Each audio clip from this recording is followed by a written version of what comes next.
A careful look into the case of the school support to the local society reveals that the management is also aware of the undercurrent of changes in middle-class Bengali mind. From the vantage point of non-sectarian belief of the Ramakrishna Vivekananda movement, the school does not enforce religious and spiritual practices much on the students, but at the same time, as an institution of Ramakrishna Sharda order, lessons on the lives and works of Ramakrishna Sharda Swami Vivekananda are imparted in addition to the board-approved curriculum. In the lower classes, girls are introduced to Bhagavad Gita. They are also asked to join the morning prayer and chanting Vedic mantras in free time.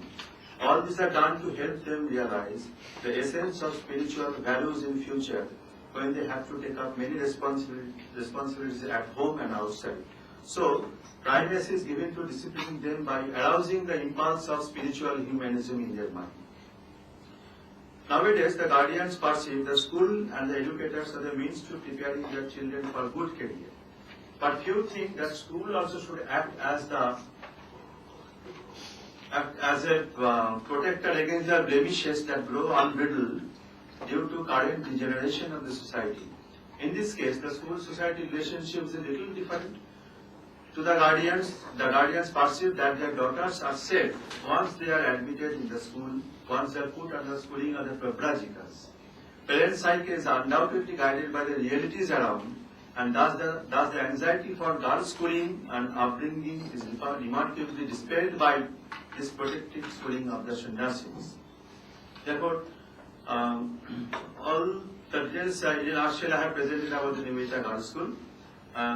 In this school, the management, the sannyasis, they put emphasis on educating the girls and giving them some kind of spiritual lessons. The girls in the lower classes, they are given spiritual lessons.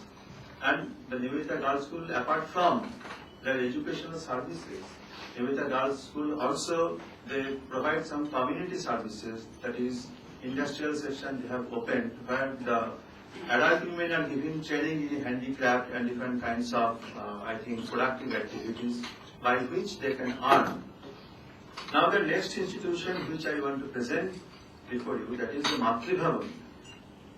While we have found that Nivedita Girls' School is giving services in the field of education, Matri Bhavan is known for health services. Matri Bhavan is also a very renowned institution in Kolkata, and I have chosen this institution because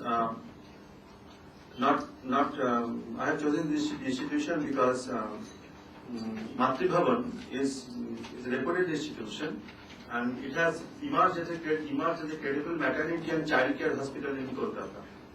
It was in 1950 that this hospital came into being after one devotee of Ramakrishna Mission had bequeathed to the Ramakrishna Mission his entire property and assets, which was enough to start a maternity hospital and child care center at that time. And in 1950, after getting that financial help from one devotee of Ramakrishna Mission, Matri Bhavan started in 1950 with 10 indoor beds. It started with 10 indoor beds, of which 2 were free and antenatal clinic and postnatal visits. Like Nivedita School, Matri Bhavan also faced teething financial crisis, but the financial health of the hospital has started to improve to some extent since the 1960s. With the steady flow of funds, the management was able to launch several projects.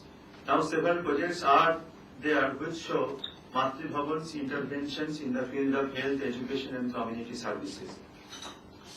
On the request of the Directorate of Health Services, Government of West Bengal, the Feed the Children aid program sponsored by the Protestant Church in Germany was undertaken for 293 children and 67 expectant mothers. With the help of Red Cross Society, a canteen was started which began to supply a glass of milk to 200 slum children every day. The West Bengal Social Welfare Board helped with a special nutrition program for 200 slum children. At present, Matri Bhavan also conducts free coaching to pupils from class 1 to 4 to 35 children, free coaching from class 5 to 9 for 23 children. They are given free school books, notebooks, tuition fees to meritorious students for pursuing higher education.